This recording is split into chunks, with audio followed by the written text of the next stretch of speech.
All right, so for today, I've got a couple different meetings. I've got a concept meeting I had. So this is when someone comes to me with a concept idea for their brick and mortar micro gym. It's not even like real yet. We're just in the development and conceptualizing the brand and the model and is this the right market and whatever. So I think you'll really like that. And then I'm gonna get into the makings of a landing page and kind of my thoughts of designing a landing page as it relates to a micro gym advertising on Facebook or Instagram. And if you're trying to drive traffic to a landing page, the things that I think of as it relates to the storytelling from that social media, narrative and medium to the landing page and how to make those two connect. So that's what this is. What the fuck though? All right, so this next piece you're about to see is a meeting I have with a woman named Joelle. Joelle is a friend of my good buddy Nick, and Nick asked me to take a meeting with her. She's got a new fitness concept that has worked in other markets, and she wants to bring it to CLT and wanted to sit down and talk shop and run it by me, and I think I gotta sign an NDA, and I don't know how much of this will be able to be in the vlog because it sounds pretty, IP sensitive, but I'm gonna try to include as much of it as I can in here. And this is just one of the cool things about being in the position I'm in and being able to talk with people as they come into the market. It's ridiculous to me how many people come on site here to Urban Movement or get on a call with me to talk shop about them moving their business model to Charlotte, North Carolina. My fucking city, where I have a fitness business and I plan to grow other fitness businesses. And because people know I don't look at competitors like competitors, I look at them more as colleagues. And because I've created that kind of reputation that I've got an abundance mindset, not some bitch ass scarcity mindset, it allows me to network and create relationships with people that I otherwise wouldn't have. So for those of you guys that look at the competitor moving into your market and you're just like, fuck them, no, fuck you. Start thinking bigger, start zooming out, and start having a perspective that lets you know they are really not your competitor. You and your narrow fucking mindedness is gonna be your biggest competition, guaranteed. All right, here's the meeting. Why you're even sitting here talking to me, but anyway, I'm gonna this is just part of the shtick, but anything that we talk about, confidential, anything like that, will not get included. What I am looking to do is, and I don't think this exists in Charlotte, and I think Nick mentioned to you, it's been proven in other markets, specifically Hoboken, which is totally oversaturated at this point, but I want to do a female-focused fitness studio where it has a variety of different types of classes, all different fitness levels, and it's kind of like that good, feel-good vibe to the gym. Sure. I want to do a lean startup concept, so I don't want to do like a lot of equipment or anything like that. I want to start small and see where it goes and see if the market down there actually bites. Obviously, a women's only facility is niche. It's not new, but it's niche. There's not, you're right, there's not a lot of that down there. And that's something that's really important to me. I almost want to do like a borderline lifestyle brand. So there's branding around it. There's like the clothing and everything which becomes secondary. But the marketing would be huge, right? Like you got to go towards like the Instagram market and get out that way, especially if you want to go towards 20 and 30 somethings. People that are into like Instagram, right? They're huge into Instagram. They like the good vibes only type of thing, right? They like to brunch, their foot traffic. They like things that are easily accessible. It's super trendy. Sure. So I think some of the trends around fitness and everything would resonate really well there as well. Yeah. On this road here, you will have Barry's Boot Camp, Right. Orange Theory, Right. Metabolic, Urban Movement, F45, Eat the Frog, Iron Tribe, just a plethora of boutique studios that everyone that you're talking about is currently at. Yeah. And to go there and experience their shit and see what is it like what is it that Flywheel's doing that's working? Yeah. Tread Happy. Tread Happy is the spin studio with treadmills and it's a running studio. Yeah. Kind of like what is it that everyone's doing that's working and not working? So from the studios like this that I experienced in the past in Hoboken, which again, very oversaturated. Why did I pick that gym? I stayed at that gym for almost 10 years. That's Sure. a long time to be dedicated to one gym. Sure. And it was honestly... Was it convenience or community? Yes, both. So it was walkable. Kill one, marry one. Which one do you kill? Had they moved 7 miles away? The only issues with this is I struggle with the word community in the fitness sense because it's become such a buzzword. So that's why I don't want to say fucking that. hate the word. I don't want to say I it. absolutely hate it. And I think it was more brand. Okay, so let's go community or culture. Culture. Okay, I'm sorry, convenience or culture. Convenience or culture? I was like, that's yeah, easy. yeah. So convenience or culture, 7 miles away they move, and now adds it's 15. Culture. Okay. It's 100% culture for me, because there was also, before Hoboken got Soul Cycle, Yeah. I was going to Short Hills to go to Sure, Soul Cycle, yeah. Like, I knew what Yeah. that was, I knew what I was going to get, and to me, I always come back to the energy and the passion and that feeling that you get that you want to take away with you and keep 100%. all week long. What is the methodology? Someone comes in, what are they doing in a class? Sure. Maybe there's 10 to 15 small. I want to Sure. keep it smaller. I don't want to do big classes. So at 10 to 15, whenever you're going to take the quantity of participants down low, that revenue per class better be fucking high. Right. When gym owners come on site, and especially if they have like a CrossFit-esque or this kind of gym, where all this space, and I take them in that spin studio, I'm like, that thing sells out at $23 per class at 30 fucking bikes. You have a $600 per class revenue, and you can run that 4 to 5, 6 times a day. If you're gonna go 10 to 15, cool. You've got to be more expensive than everybody else, because every other studio in this area is shooting for this 30 to 45 number, which allows them to play with a lower price point. So that just becomes one of the big differences when you get into it. And I think that's why it's important to create that additional experience too.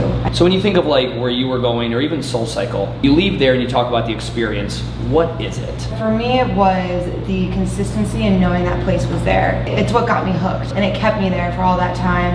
And I think that's why targeting the 20 to 30 somethings is really important, especially with this type of experience, because you're going through a lot of different life changes. So to have that one constant is really, really, really important.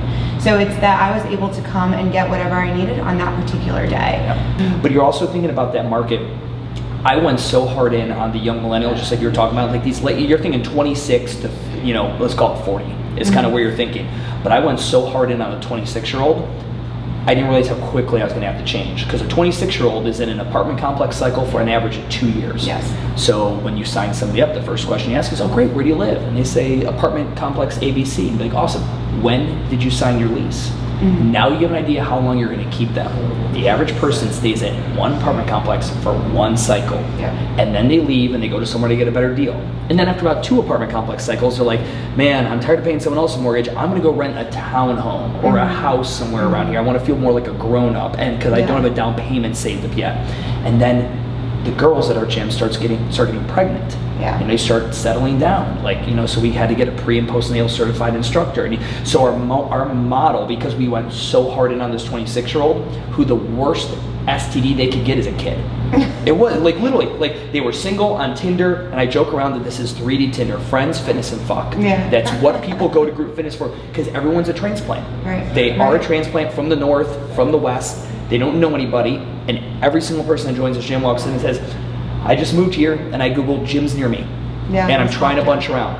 And if you're a single person, you're gonna come in and be like, are these my people? And if they are your people, great, you're gonna stay. Secondary to the fitness, honestly, because they have to like you.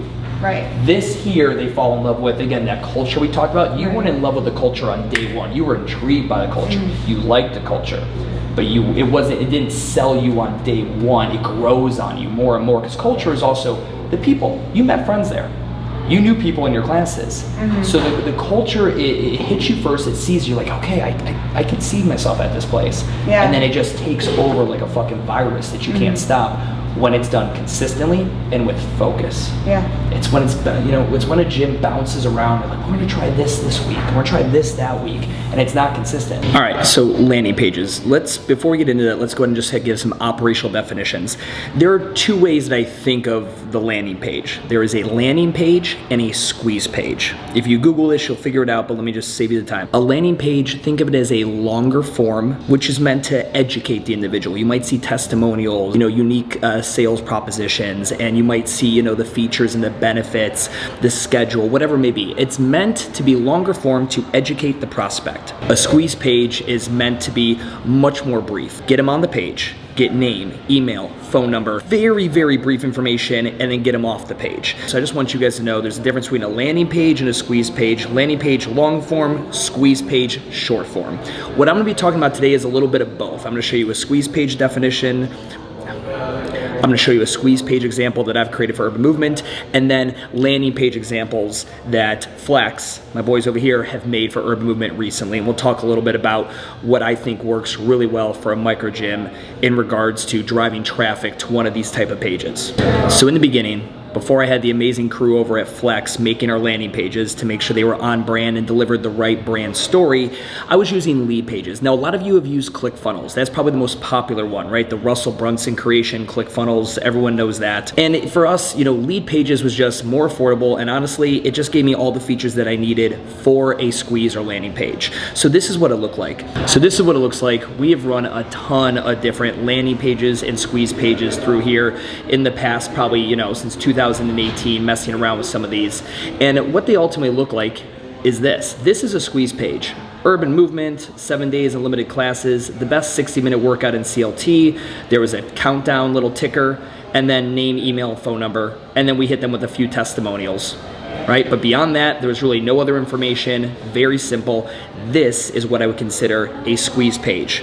Not a lot of info, just right to the fucking name, email, and phone number. The idea when you're picking between a landing page and a squeeze page, I would prefer a full-on landing page to cold traffic. People who don't know who you are, they don't know what it is you do, you need to educate them more. A squeeze page might be something that you're gonna hit to retargeting traffic. They've seen your ads, they've seen your videos, they have an idea as to what it is you do, so by the time you get them through your Facebook or Instagram ad to your squeeze page, it's a very quick transaction. You get their contact information, they get whatever your front end offer is. So as time went on and we started working with the crew at Flex, we were able to curate on-brand landing pages that told our story. So day one is what we utilize and what we have decided to name an initial consultation and assessment, if you will. Consultation to me was just too medical.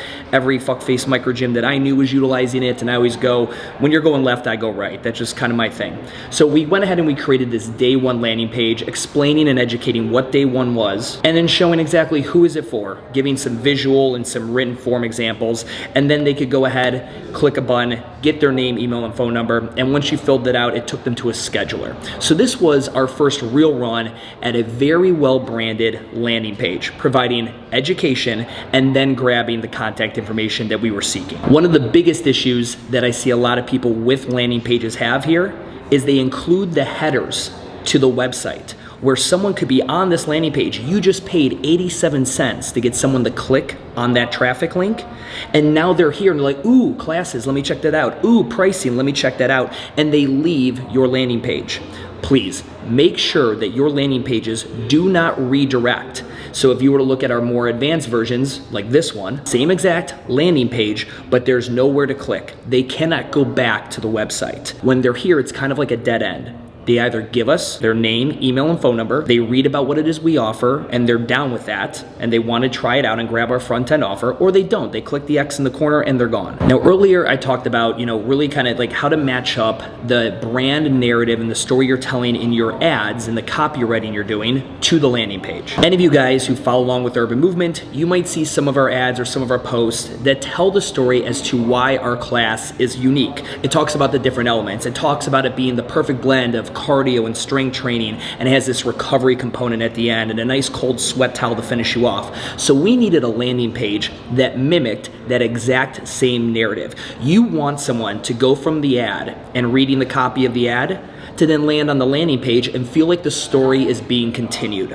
So in here we have, the one class that does it all, our strength, conditioning, recovery. There's a video here they could watch, which takes them and pops up a video from Facebook, which is nice because then it adds to the internal running clock of views on that Facebook video. So it goes ahead and gets to 10,000, 20,000 views over time. Visually, the guys at Flex did an amazing job telling the story of the three elements of our class, creating some more visual examples as to what the benefits of working out and taking our lift and move class here at Urban Movement, and then boom, ending with a cold sweat towel, one of those little surprise and delight factors that we put in to make our product, our class a little bit different, and then they can claim their trial, and it just takes them back to the top here where we get their name, email, and phone number. Now again, if you notice, we got the headers here, but we have a version just like that one where the headers are gone and they cannot click and go to the website or learn anything else, because I want to know that when they got here, they chose not to. They were not down with what we were offering. They weren't picking it up, and that's fine. But I want to be able to judge that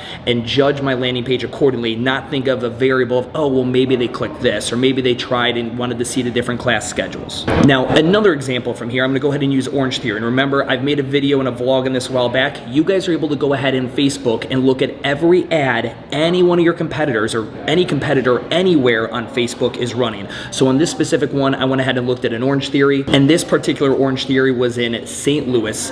And we go ahead and look at it, we can see the exact ad they're running. I can see how much money they spent. I'm able to go ahead and see which demographics, which ages they actually hit. And I'm really just interested in what their landing or squeeze page looks like. We go ahead and we find that Orange Theory is running this towards a squeeze page. So their squeeze page is more focused on just give me that name, email, and phone number. We're not educating you. We spent enough money retargeting you over and over again. So now you're at least somewhat familiar with our shit. Here's our front end offer. Give us your contact information. We'll make it happen. So listen, I know a lot of you guys aren't maybe making your own landing pages, or maybe you are. Maybe the guy that does your website makes your landing pages. Whatever it is, I feel it's important that you're at least somewhat educated as to the differences between the two and some of the elements, you know, as far as I think of them when I'm thinking of creating and having my crew over at Flex generate a landing page. And ultimately, guys, there's no right or wrong way. Like, you could Google best landing page templates. How should my landing page look? And you'll get 1,000 different fucking answers. Make sure it's unique to you. I know after doing this, just like every fucking time I do one of these, there'll be some fuck that just copies and pastes this, and that's fine. Go for it. I don't care. But I want you to realize that making this thing work, it's not about having some color combination or having, you know, strength and conditioning and recovery. It's not, none of that works.